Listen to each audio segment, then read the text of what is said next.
the recording, and we'll get started. This is the second in our series, three-part series on Grandparents Today, the Jewish Grandparents Network. And if you're not muted, please mute yourself. And there are two reasons we ask you to mute yourself. One is that chances are at least some of you will have barking dogs or screeching cats, or will live on a busy street in Manhattan if that's not actually a thing anymore. Also, we want everybody to use the speaker view, the active speaker view, and if you're not muted, we will be seeing everything you do. If you're in pajamas, if you happen to be cutting onions, whatever it is, we'll see it. So please make sure you're muted. Otherwise, again, we will see you and whatever you're doing. Thank you, Celia. We're all looking at you, so don't get nervous. Okay, so today, one of the great joys of my job is meeting amazing people. And today I have the great honor and gift of introducing to three remarkable women. Please mute your phones. And I'm really delighted that you joined us for this. Now, I want to tell everybody that 140 people have signed up for this call. Now, as it turns out, that's more people than came to my bar mitzvah. And it is actually this weekend is the 55th anniversary of my bar mitzvah. And I'm going to take a break in a minute to recite my Haftorah. I hope that's okay. It's Bahar. So again, please make sure all your phones are muted. I'm actually going to ask somebody to go through and maybe check to make sure, maybe Sarah, if you have a second, just to check to see if anybody is not muted, except for our presenters. So again, please make sure your computer is set to active speaker. This way you'll see whoever is speaking, you'll see in the large box. Otherwise, everybody will look like a very large game of Hollywood squares. We are hoping that over the course of the conversation, you will ask some questions. The way to ask questions is you should open up your your chat box. There's a little box in the bottom that says chart, and type in whatever question you have. My associate, Sarah Reed, will record it, and then when the time comes, we'll ask her to read it. Everybody, unless you indicate otherwise, will see whatever you write in the chat box. Therefore, this is not a good opportunity for you to be telling your friends about your secret stashes of toilet paper, because we'll all find out. Just a quick poll. So did everybody see the reactions button on the bottom? See the little reaction button? So I just want to ask if you could click on it, and you see the little thumbs up signal. Just give us a thumbs up if you're a grandparent. Let's see, a lot of thumbs up. Wonderful. And great. And just give us also, when that's settled down, give us a thumbs up if you're a Jewish community or educational professional. Great. And I just want to take this opportunity to thank all our Jewish community and educational professionals who do such amazing work. Okay. So before we start, I just want to mention that this presentation is being co-sponsored by Orot, the Center for New Jewish Learning.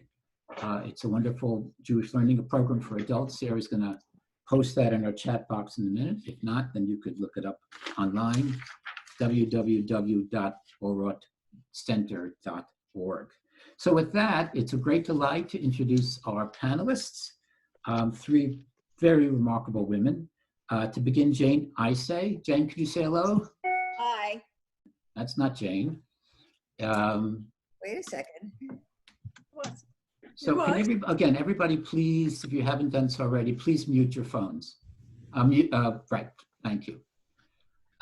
Please mute your video, your audio.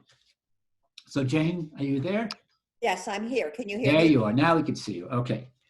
Jane Isay is an editor and author of numerous books, including one that everybody on the call should read, and that is Unconditional Love, a guide to navigating the joys and challenges of being grandparents today, being a grandparent today. It's a lovely, lovely book. Jane Shapiro, could you raise your hand, please? Could you say hello? Okay, I don't see you, but I'm sure we will in a minute. He's there. Okay, Hello. there you go. Jane Shapiro. Jane is the founder of Orot, the Center for New Jewish Learning, and she's been a teacher, Jewish teacher for over 30 years. And finally, Hedda Sharapan. Hedda, are you there? Hello. Yes, Hedda. Oh, good. Me. Hedda Sharapan has been associated with Fred Rogers Productions for over 52 years. She started when she was 5. The president. No, great. A really good example of the kind of advocacy work that we do and the kind of interface that we have with. I don't know why Sherry blank. Okay. Okay.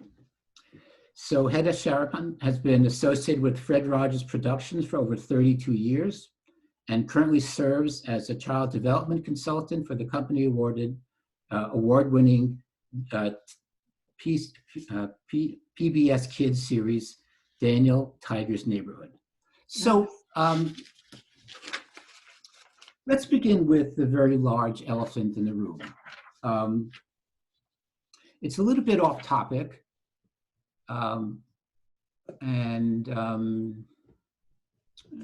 see if I can do that. Okay, good.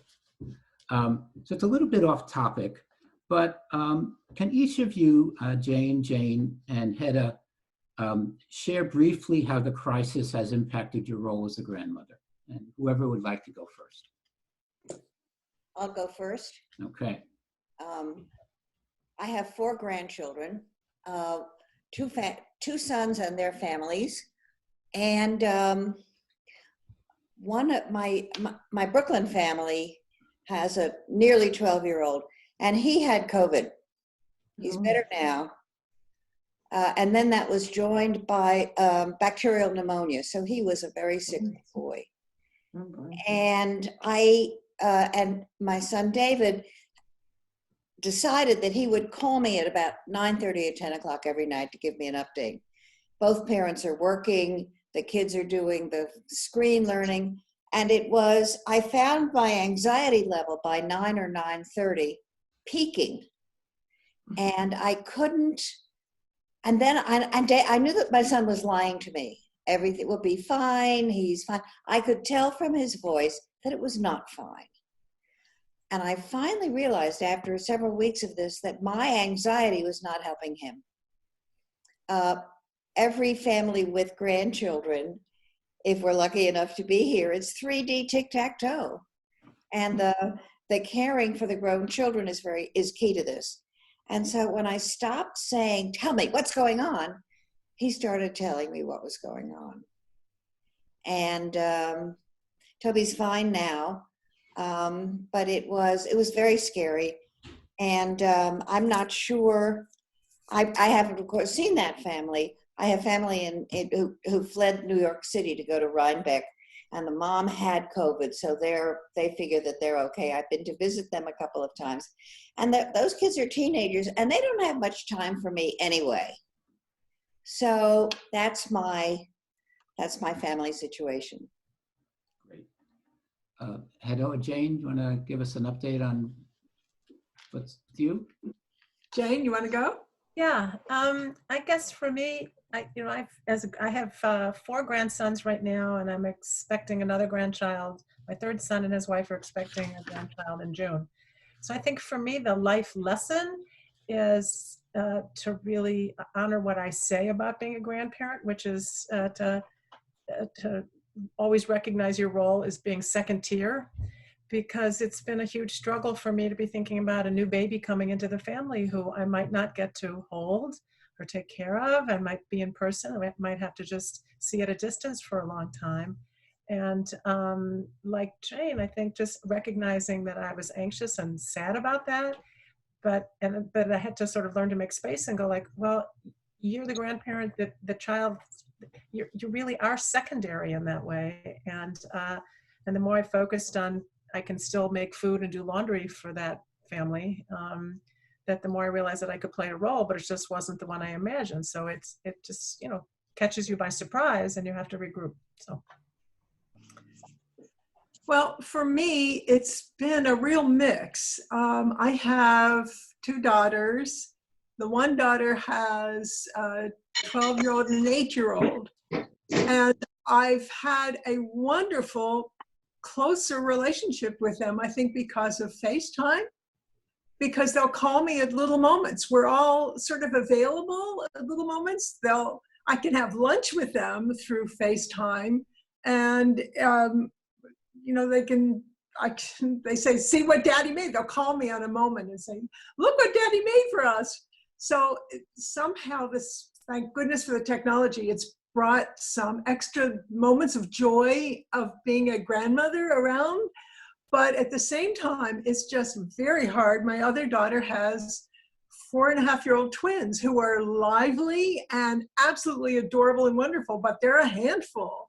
And every now and then I like to go up and give a hand, and it's very hard. It almost makes me feel guilty that I can't be there, and I know I can't.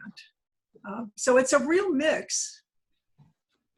Great. So just transitioning a little bit. So in our recent conversation, Jane Isay said, our essential values are being highlighted. And Jane Shapiro, you said, this is a case study on how our values come into play when referring to the COVID-19 crisis. Can each or both of you tell us a little bit about what you meant about that? Then go ahead, then I'll build on you. For me, I have come to see the primacy of family. That these are the bonds that the family is the survival mechanism of the human species, and at this time, that survival mechanism is even more important, more highlighted. I know many people who are talking to their family more through the miracles of what we're doing now. And I think that there's something sacred about, I have found that there is something sacred about our efforts to be in touch. There was a family bar mitzvah a couple of weeks ago, and it was as schleppy a bar mitzvah as you will ever see. Most of the people attended it in t-shirts, not nearly as dressy as I am today. But there was something so magnificent because everybody was doing the thing that our people has done for thousands of years. Despite the distance, the rabbi had a kippah with the New York Mets on it. The Torah reader was standing in his kitchen and blew his nose a lot. It didn't matter because we were honoring a great tradition. And I think the extent to which my image is a carcass in the desert and the bones are bleached white. In this crisis, the bones of our lives and of our values and what's important are bleached white. So we can see what's important. And I think it gives us a lesson perhaps we could not have learned any other way. So what I would add, because I'm a Jewish educator, is I want to add sort of Jewish language to that. And I think you're 100% right that the elemental and sort of, I love what you just said about the family unit is the survival mechanism for the human species. And it's been amazing to kind of watch people draw strength from that. I know when we were talking, sort of planning for this, we talked a lot about some of the values that we think, family, home, resilience as a value. Hedda talked a lot about appreciation. We talked about just being able to tell stories about history. That, to me, that values are ideas, and that the Jewish piece of it is perspective. But those are all things that we talk about that we now have a chance to actualize. And that's, to me, a very Jewish message about, you can talk about, it's good to have gratitude, but it's in the expression of gratitude and reaching out to somebody or being thankful. And so that's, to me, that's a moment where Judaism says, like, you can have values, but what you do with them is what really matters. And that's what we're being all counted on to do right now, is not just to feel things or express things or recognize that this is happening, but do something about it. So. Do you want to add anything? Or? Well, maybe we also have some more time because of, some of this other stuff that's been pushed away, that it's made me, for example, contact cousins I haven't been in touch with for years, because I have the time now, and saying, I want to do something that brings me closer to people. Well, I want to pick up on a metaphor that Jane, and this wasn't in our questions, guys, so I apologize. Jane, you spoke about the Torah reading and the Torah in the kitchen. Yes. And there's a metaphor for me in there about bringing Torah into the home. About this is a kind of a sacred and a special opportunity to bring Torah, into the kitchen or into the home. And I don't know if any of you want to comment on that notion of a metaphor. And I think, Jane Shapiro, you alluded to this notion, this is a time to enact our values. But I'm intrigued at the metaphor of bringing Torah into your kitchen or into your home. So I, for years now, I have these, my older grandchildren. I saw them every week after school or after daycare. And when the older one he hated Hebrew school. Does anybody ever know anybody who hated Hebrew school? And his parents got him a tutor because he really was not having a good time and not learning. And they said, would I take the afternoon that I take, Benji, with the tutor? So we studied for his bar mitzvah for 2 years, one afternoon a week.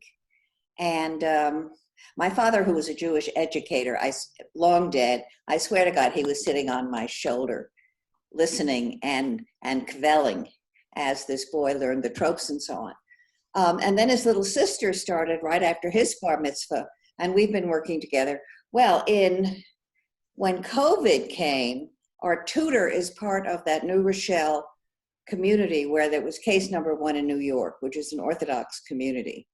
And so she immediately didn't come. She was working from home. And so we were Zooming the class.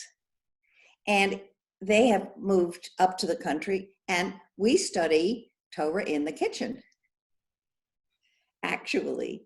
And it's a fascinating thing. Sometimes I disagree with the tutor completely. I keep my mouth shut.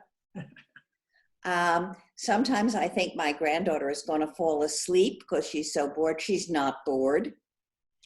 And for the Mother's Day card was, Grandma, happy Mother's Day, blah, blah, blah. I love your stories. I'm a big storyteller, and studying with Donna. So in the kitchen, in the house, and one night when we were all together, she and her older brother were doing a singing the tropes competition. Now, what could be better than that? Great. Anybody else? This just reminds me of one of my granddaughters is going to be bat mitzvah next spring, Olivine. And when you think about it, what you're picturing is all the hoopla that goes around it. Right. What dress will I wear? What'll it look like? And blah, blah, blah. And people planning receptions and planning this and that. And I wonder, when you take away those trappings, if it means something different to children, that it's something that's stronger in and of itself, because it's not the fancy stuff around it that sparkles. It's got to be that stuff that's so solid. That's wonderful. Yes.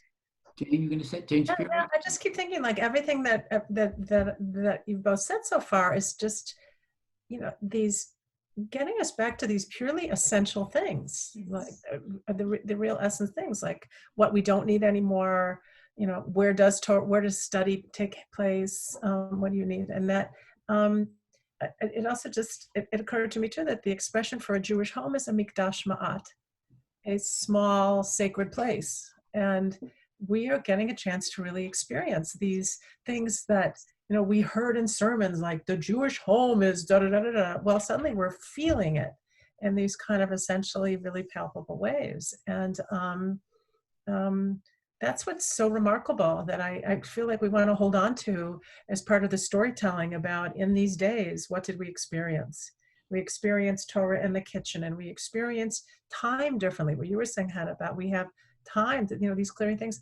Those are all concepts that we've heard 500 times, either before they read Heschel about the sanctity of time, or we've heard in sermon a bazillion times. And yet somehow now they've become, partly I think because they've really entered our homes, and that there's, but I just feel like the back to essential aspect of this is really profound. And I want to just continue to sort of think about that and note that with an enormous sense of gratitude, but also attention, in the true sense of like what makes something holy.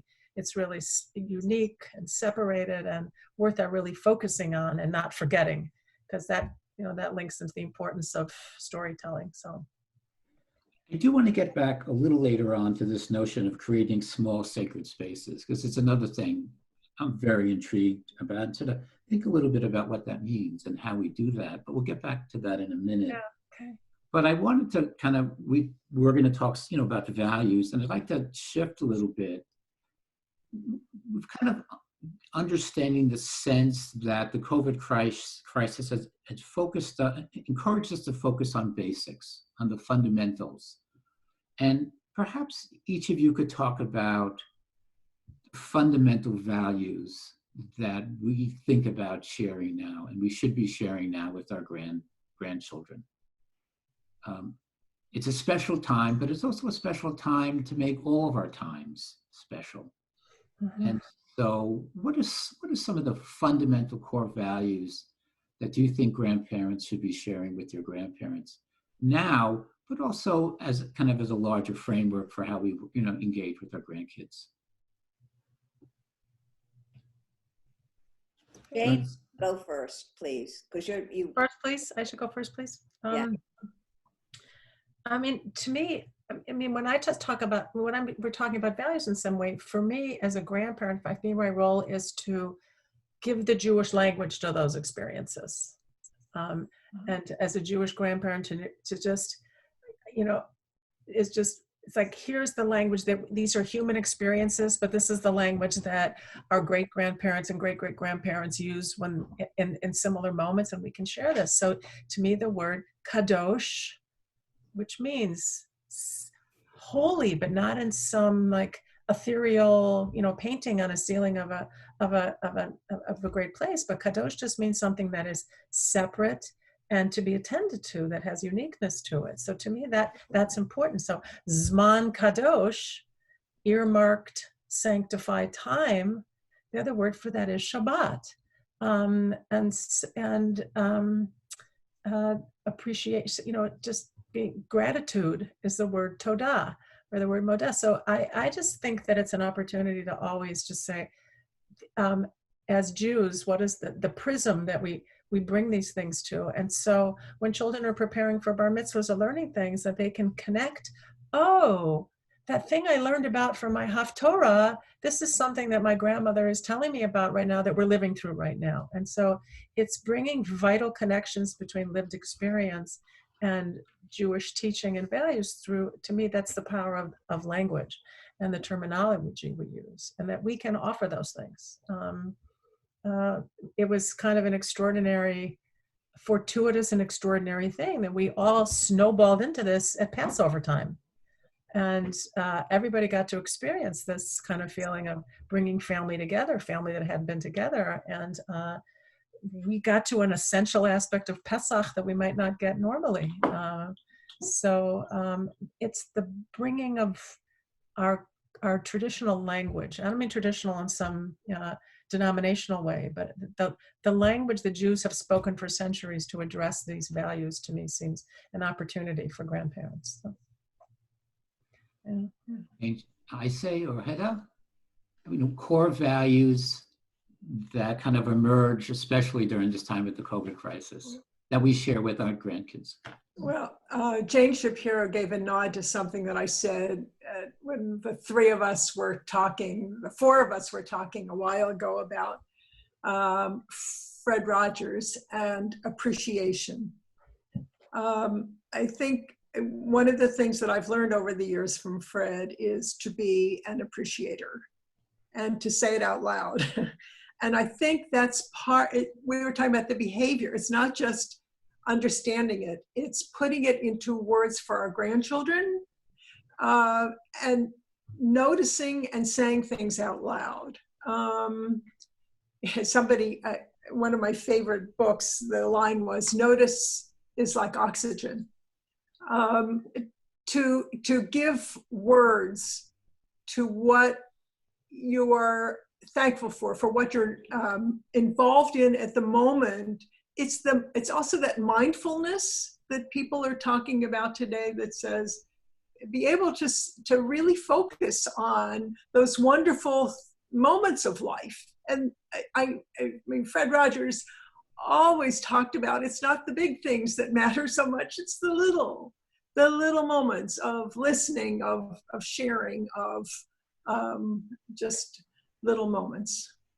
Can I add one piece? And then just saying, like, every child learns what you just said in Judaism. I'm going to give the language. It's called a bracha. It's called a blessing. All right. Every child that goes to school learns the simple. Baruch atah Adonai melech haolam. Thank you. It's making obvious. Hamotzi lecha min haaretz, and it's not thank you for the bread. It's who brings forth bread from the earth. This small little piece, and the next thing we do is break it and share it. So there's a small piece of it. It is, and it's always words that are attached to a specific activity in the moment that are designed to make you stop and go like, whoa, somebody made me this sourdough bread, in the moment. So that's it, and that's bringing Fred Rogers' language into Jewish language in a very critical. Yeah. We had a visiting rabbi who, at the Shabbat dinner, everybody was to take one raisin, just one. And very slow, and first of all, talk about how did the raisin get here, which is the bracha of, being grateful for each element that brought it here, and then eating it slowly and carefully, one raisin. It's a practice, yeah. It would be a great thing to do with grandchildren over a Zoom. Yeah. Yeah, my grandchild would have that kind of patience too. Mine would be slowly. But if she saw you do it, David, saw you do it, she would begin to appreciate it. I say.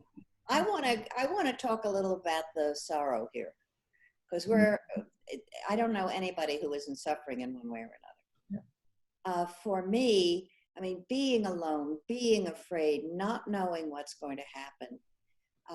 Many of us have made a lifetime job of being competent. Give me a problem, I'll solve it before you finish the sentence. I can't solve anything. There are too many unknown variables now, and I don't speak for everybody in this Zoom room, but everybody I know is off center. So then the question for me is, what are the roots of resilience? And if you want to look for a history of resilience, our people are about the most resilient group in the history of humankind. Yeah. And it takes a lot of strength, I find, to be cheerful every day.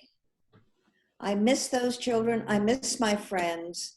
I am at sea. I live, you can see from the window I'm pointing to, Mount Sinai Hospital, where they were dying in droves. Scary. But we have a tradition. We come from a people that has outlasted more pandemics than you can count and more hard things. And each time we find a way to rebuild and renew. And for me, that because my grandparents, my mother's parents died in the flu epidemic of 1918. And so the story of my mother and really our family was the Rosie and the girls. She raised them. She was 17. She raised the girls. And we are an extremely close family.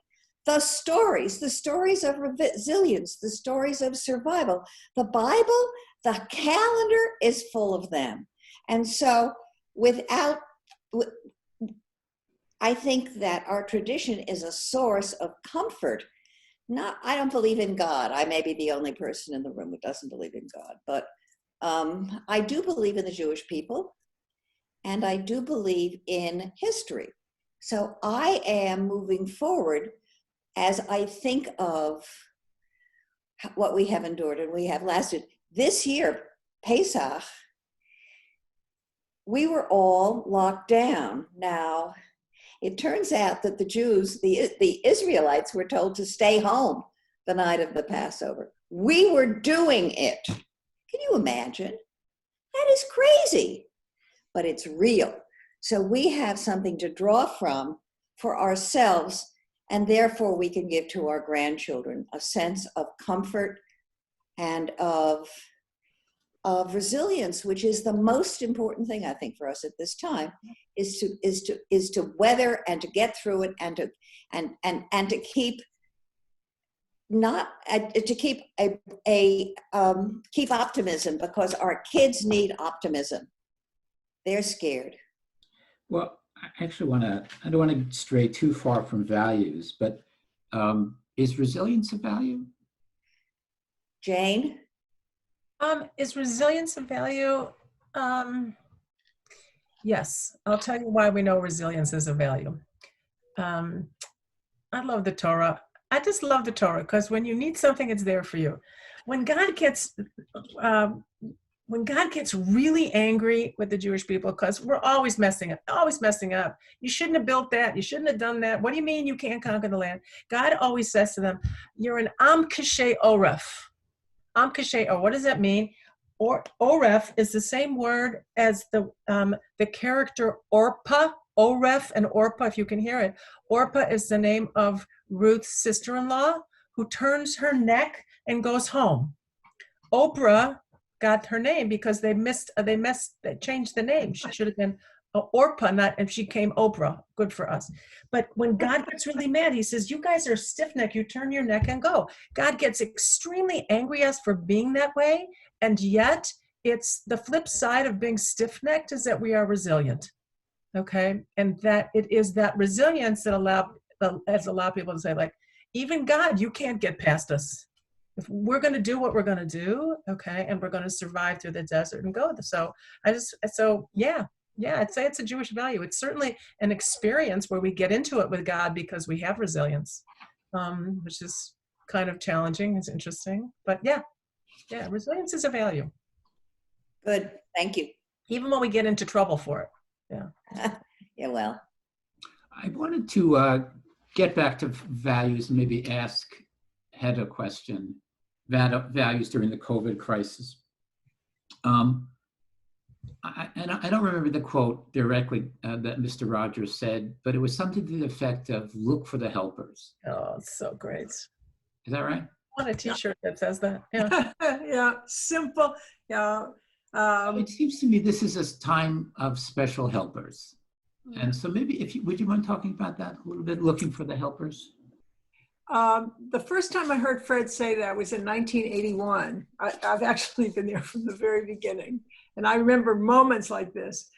There was a special that we made in 1981 because it was around the time that Sadat was assassinated, the assassination attempt on Reagan, and John Lennon was murdered. And Fred said, let's do a special for children about violence in the news.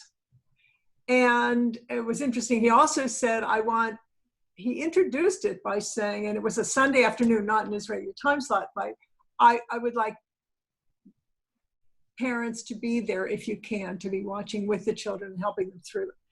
On this half-hour program, special program, he told the story that when he was a boy and would hear or see scary things on the news, and those times it would be the movie reels or the radio, his mother would say to him, look for the helpers. You will always find people who are helping. And to me, it has a couple of different meanings. I mean, one is, and I do happen to be an optimist. So what it does is it helps shine the light away from the tsuris and away from the heavy, hard stuff that we're dealing with. And it says, there are some really beautiful things happening because of beautiful people who are caring and who are helping us. The other thing is, it says to me, there are more helpers in this world than there are people who are doing evil and violence. And it's that kind of focus. I also think Fred very carefully tried to word things so that they would be meaningful on lots of different levels. So we probably could spend the next day talking about what that means. Look for the helpers. What does that mean to a 4-year-old? What does it mean to a teenager? What does it mean to us as adults? Right. For me, it almost means, maybe for a kid, look for the helper to be the kind of person you want to be. Good one. Which is a value in itself. So I want to focus away, but I want to remind people, if you have questions, we're going to try to leave at least 15 minutes for questions if we can, although this is fun, and we could certainly stay longer. I want to focus exclusively now on values. And the first question I want to ask is, why is it that grandparents are especially positioned or uniquely positioned to transmit values to their grandkids? I'll take a stab at it, and then maybe we can work together here. My background is child development, and I understand, I've come to understand a lot about family life between parent and child. And there is a natural tension there between parent and child that just has to be there. I remember once I was doing some writing and Fred changed it around a bit. He said, Hedda, can we help families know that limits are a part of loving? That parents need to be saying no. And as one of my daughters once said to me, dear mom, she wrote me a note, dear mom, I will never hate you as much as I love you, which means I thought, okay, this kid's got it. That there are angry times between parents and children. It's just a natural environment for loving and limits and the struggle and tensions. But we grandparents, we're on the sidelines here. We're almost like the coach that can have influence because we're not involved in the day-to-day, but we are there for what Jane has written so beautifully about unconditional love. That is the absolute key for a child. I remember Fred saying, if you have a lap or a sanctuary or one space where you know you are loved just because you're you. And that's what we can do. It's a different relationship. Jane, Isay, do you want to? I agree completely, Hedda. And I think that my answer to your question was, because we don't have to give them the rules. We love them. That's all they need from us. And I believe that empathy, we want our grandchildren to grow up to be good, kind, loving, accepting, strong, determined adults. And God knows in this time, we're leaving our grandchildren a terrible mess that I hope they'll be able to clean up. But I believe that empathy comes when somebody empathizes with you. And so when we sit with our grandchildren, just sit around and one of them is looking a little sad, put your arm around him and say, "You okay, honey?" That is, I believe that is gold for their character development, because we are modeling the behavior of love and of kindness. And when they're really mad and sad, we don't have to say anything but love them. This last weekend, my granddaughter, who was 12 and not happy at learning remotely, learned that she couldn't go to camp this summer. And this is one of these kids who is 10 months, I can survive if I get my 2 months at camp. And the wails that came out of her when she learned this were heartbreaking. And her mother said to me, "Ruby needs, leave her alone." And I thought to myself, you have to tell me that? Because my job is to sit with her. Our job is to sit with them. We may want to take them to the ballet, but I believe that the best transmission of values comes from sitting with them, from the stories of our lives, and from our resilience. If we can teach them resilience now, in this time of such great importance, imagine how they'll deal with the rest of their lives. Jane Shapiro? Yeah, I just want to add one other thing. It's so beautiful. To me, values, when I think of values, they're not things that are good to do or nice to do. Values are things that are enduring over time. And to me, that's something that grandparents also represent. I mean, to our grandchildren, we've been around a long time, okay? So the things that and both in this sort of story way that you say, I came through, this is where I came from, and I endured, teaches resilience. It's also saying, our family has gathered together every year, and here's what the special cake that we eat on Rosh Hashanah, or here's, our Thanksgiving song, or that the enduring things, because our lives to our child are things that have unfolded over many, many, many years. So the values that we talk about, because they're coming out of our mouths, I think have a long shelf life to them. And I think I'm thinking so much in this conversation about how much the parents of our grandchildren need our love, unconditional love and support right now. So much in a way that if being a good grandparent right now is holding up the parents, that may be even more important in some ways. But yeah, endurance. To me, values have to endure. Yeah. But it seems to me being a good parent is one of the values that we share by being a good parent to their parents. I agree. I agree. Sarah Reed, are there questions we should respond to? We have mostly comments about looking around and noticing that things that would rarely occur beforehand are happening during these unfortunate circumstances, such as baking challah with family in the kitchen, also sharing Shabbat with family that you wouldn't see very often, and just reaching out to family.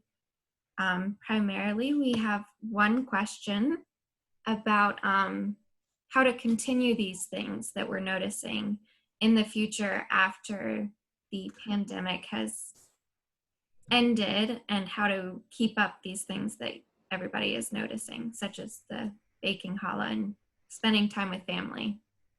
So, great. So that really goes to the notion of creating small sacred spaces.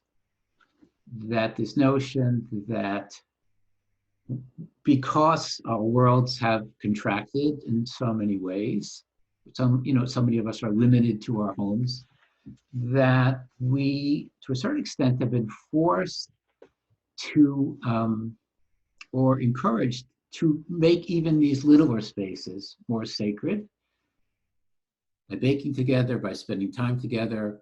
And so I don't know if any of you have a response to that question of how do we sustain not only the activities, certainly the activities are good, but how do we sustain, what are the lessons we've learned and how do we sustain them? specifically as it relates to sharing the values with our grandkids and our family. Jane, I say. First we have to name them. Mhm. I've been asking everybody, what are you going to take away from these weeks, these months? What do you want to continue? And I think it's really useful to my kids, both sets of kids. They're two very hardworking parents. The kids go to school and camp and lessons. They just love being at home with their family. They've never had that. They're 21st century people. This summer, my grandchildren are going to have a 50s summer. Remember, we were bored. We didn't go to camp. We didn't have anything to do. At least they have some technology. We are learning things. They are learning relationships, boundaries, problem solving, that they never would have had Siblings. siblings. That the family is more of a cauldron than it has been in the 21st century, I believe. Right. Look at marriages, some good, not so good. All of these things are worth naming, talking about now, because we will forget, certain kind of amnesia comes when a crisis is over.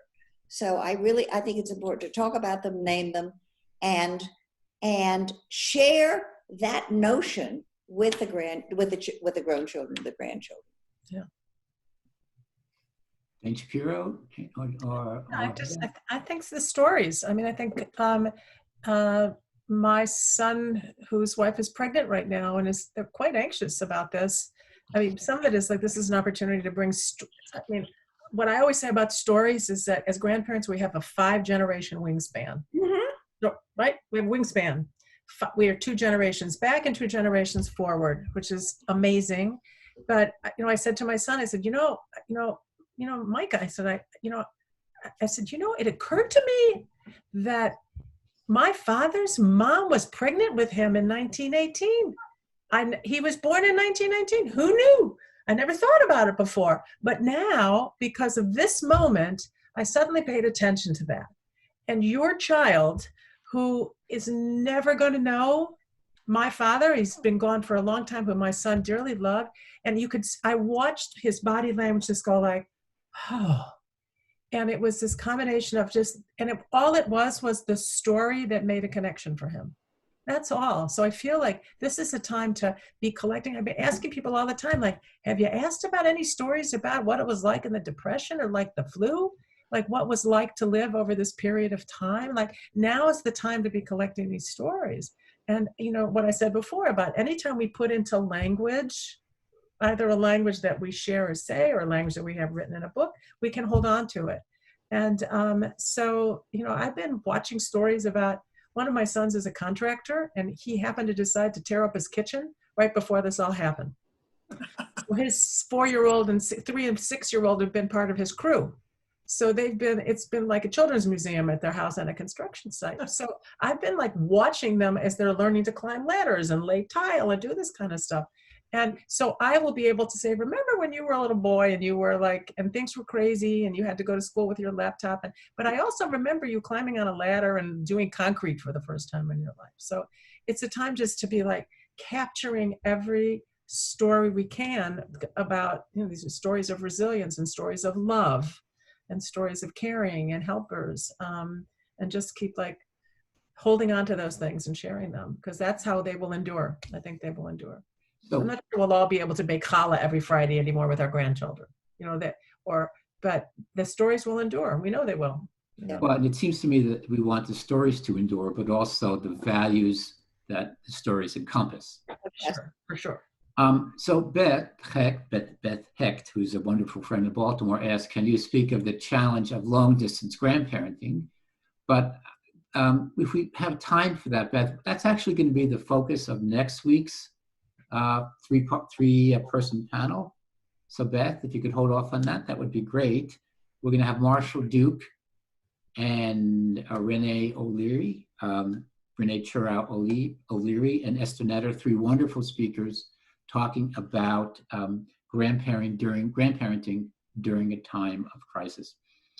But I do want to get back to this notion of stories and the values embedded in stories. About 5 more minutes. Jane and Hedda, I'd love you to share a value you learned from your grandparent, perhaps embedded within a story that your grandparent shared with you. Well, maybe I'll see if I can tell the story briefly. My parents grew up in Lithuania, came to the United States in 1936, left behind my father's father, my mother's sister. War broke out here, World War II. My father then enrolled and became a captain in the army. War was over, and my father happened to find his own father in Dachau. His own father. And so my grandfather, and he came and lived with us. Wow. He lived till he was about 90, and he was what they called a schwer Arbeiter. He worked hard, and he had a very strong faith. I grew up in the present. It was my mother's mother and my father's father. Try that one in our home. But I grew up with watching him, who had suffered so enormously, be someone of very strong faith and kind and caring, and that image of him is just that's something that's has been a part of me. You live it, and it's, it becomes a part of you. Jane Shapiro, do you have a Oh, story? it's hard to go after a story like that. That's extraordinary. But this is something completely different. My grandmother was a piano teacher, and my entire childhood we were schlepped to Grant Park and Ravinia and to concerts. And I grew up in a household where the classical radio music station went on at 8 o'clock in the morning until 9 o'clock at night. And that I want to elevate love of music to creativity and how much that does for the soul. How we need the arts for our souls, because that was clearly a value that was transmitted in my family. And my whole life I've been a concert goer. So and that's something that I really work hard with. I sing. I'm a singer, and transmitting that to my grandchildren. They all know that when they're with me, we're going to be singing nonstop and listening to music. And I know that sitting and watching some of the Chicago Symphony concerts online right now has been like one of the things that fills me up in this time. So I want to say sort of the soul work that creativity affords is a value that I got from my grandmother. Great. Yeah. Jane, Isay, and then we have a question I actually want to try to squeeze in that I think it's an important question. We have a couple more minutes, but Jane, Isay, if you would share. I didn't have grandparents. They were all dead. Oh, you didn't? Okay.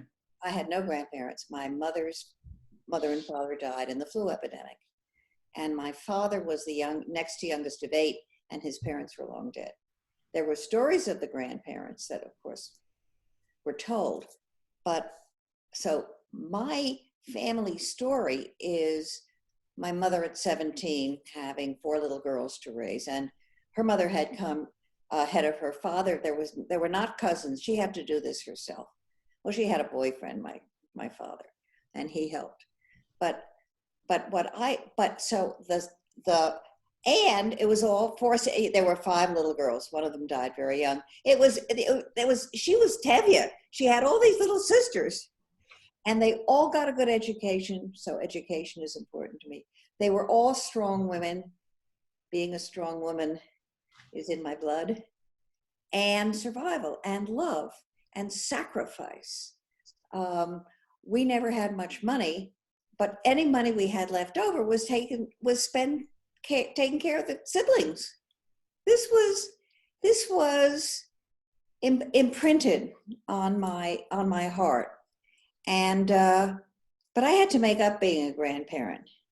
So I find, for me, the best part of it is telling the grandchildren stories of when I was a little girl and when their parents were small. One tiny story, So my older grandson asked me, he was studying American history, Grandma, what was it like living in Washington during World War II? And I said, it was all very interesting, but we hated Washington because it was a segregated city. Pause. That's impossible, Grandma. That Washington is where Abraham Lincoln lived. Okay, lesson. And this is the fabric of their understanding the arc of history, and that actual people lived in actual times. I think that's wonderful. So this is just a question from Ellen Blaylock, which I think is a really an important question that I think we probably all think about. She wrote, to what extent do we have to be a disciplinarian for our 40-year-old grandchildren, along with being a loving play buddies? And I think what she's asking there is like being a loving grandparent, having a great time without setting limits. Do we just, let's just have fun, do whatever you want, and I'm your grandmother, but, so so how do we balance our kind of joyful love for them, unconditional love, with this notion of sometimes it's important to set limits? I remember somebody once saying, you begin to enjoy the relationship you have with your grandchildren when you give up the role of being the parent. There is something different about saying that I don't want you to do that here. And in fact, that's how we transfer our values. That's how we give them our values, by saying what's important to us. But there's something different about the way we do that than our children do. And if we have it in our head, I'm helping them behave better or do something in a better way because they're here with me, not, oh my goodness, why doesn't their mother or father do this? That's, why we're not in the role of parent. And once you pull back from that and just be yourself and know what you feel is right or wrong, and that's who you are with them. Does that make sense? Makes fabulous sense. So David, can I put a plug in for the curriculum? Sure. So this is one of the things that the Jewish Grandparent Network has created, and I'm so happy to work on it, was a 5-lesson curriculum about Jewish grandparenting. And this is one of the central issues about limit setting and roles, and how do you have, on the one hand, unconditional love, or what I want to say on the other hand, the schmati factor, where, you're a schmati, where you're just nothing, whatever you think is nothing, and you're just there to do exactly what your children told you to do, and that your attitudes are nothing and don't express an opinion. And so I think like finding a balance between those things really, really matters. I know at my house, like my children let their kids walk around and eat. But when I say to my grandchildren, at Bubby's house, you sit down and eat a meal. So we sit down. And so like, it's okay to say at Bubby's house and say that you have some integrity and different, and just name it. In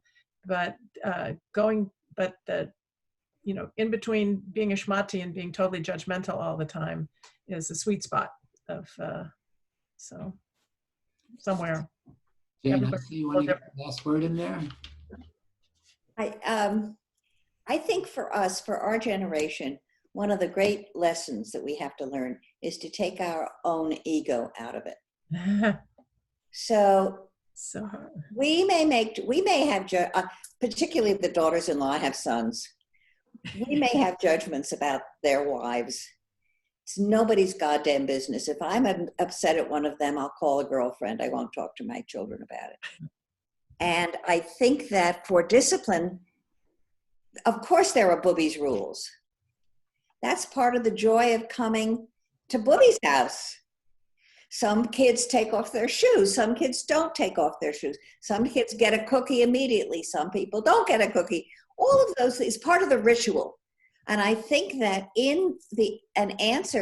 a help to this question is, if it's ritual, it's part of Booby. And if it's judgment and discipline as we think of it, it's not so great. So let's make the rituals. One of the rituals is, I love you so much, here, give me a hug, Mm-hmm. So, but I think that it's really tricky, particularly in this time, to take our egos out of it, because our children are trying to boss us around because they want us. I think they don't want to have to bury us at this time. And so we are very, we nod our heads and say, okay, they say, don't come, don't go shopping, do this, do that. And we're grateful. I'm grateful. I think many of us are grateful because they really care about us, but that power has shifted. And I think we have to be wary that we don't try to shift the power back by pushing the grandchildren around. Great. Will work. Great. So I want to first thank everybody for participating, especially thank you, Jane and Hedda. And now everybody knows why I love my work and why I have the absolute best job in the entire world. This conversation has been recorded and will be available in the days ahead. Additionally, I do want to point out that, again, next week we have a 3-part conversation on grandparenting during the times of crisis. Additionally, this Sunday, and you could find out about that on our website. Additionally, I'm going to be speaking this Sunday as part of the Limud conference. I'm going to be speaking with, what's her name? Karen Rutkowski. Her name, what? Karen Rutkowski. Thank you for that grandparents moment. Karen Rutkowski about the first national study of Jewish grandparents, and you could find that by going to limudna.org eFestival. So again, thank you all for your participation. I want everybody to be well and to be safe, and we look forward to hearing from you in the days ahead. Thanks so much. Thank you. Thank you. Thank you. Bye. Thanks, everybody. Thank you. Thank you for coming. Thank you. Forward